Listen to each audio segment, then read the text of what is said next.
थांबा. जर आज तुम्ही सोशल मीडिया वापरत असाल किंवा मेडिकलमधून औषध आणणार असाल तर आजच्या 3 सर्वात मोठ्या बातम्या ऐकून नक्की जा. कारण आज देशात आणि महाराष्ट्रात असे निर्णय झालेत ज्याने संपूर्ण यंत्रणा हादरली आहे. पहिली सर्वात मोठी आणि धक्कादायक बातमी महाराष्ट्राच्या राजकारणातून. शिवसेना ठाकरे गटात पुन्हा एकदा उभी फूट पडल्याची मोठी चर्चा आहे.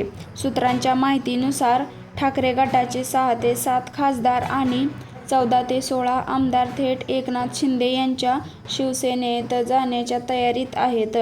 संजय राऊत यांनी तर गंभीर आरोप केलाय की खासदारांना पक्षांतर करण्यासाठी तब्बल 15 कोटी रुपयांची ऑफर दिली जात आहे.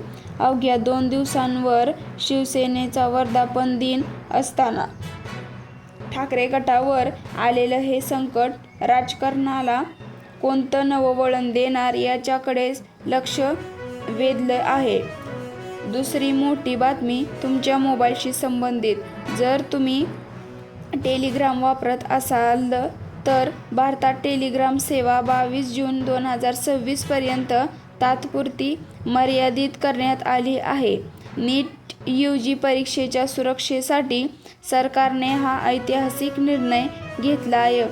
परीक्षा होण्यापूर्वीच टेलिग्रामवर बनावट आणि एडिट केलेले पेपर विकून विद्यार्थ्यांची फसवणूक केली जात आहे.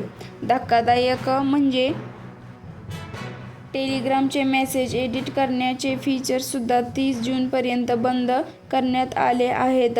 ह्या निर्णयाविरोधात आता टेलिग्राम कंपनीने थेट दिल्ली हायकोर्टात धाव घेतली आहे. आणि तिसरी बातमी जी तुमच्या खिशाला आणि आरोग्याला थेट स्पर्श करत आहे.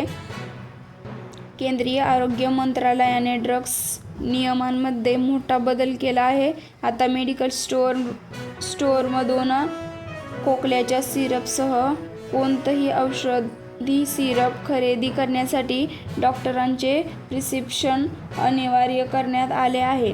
मध्य प्रदेश आणि राजस्थानमध्ये दूषित कफ सिरपमुळे मुलांचा मृत्यू झाल्याच्या घटना घडल्या होत्या. तसेच औषधांचा होणारा गैरवापर रोखण्यासाठी सरकारने हा कठोर निर्णय घेतला आहे. आता चिठ्ठीशिवाय सिरप मिळणार नाही.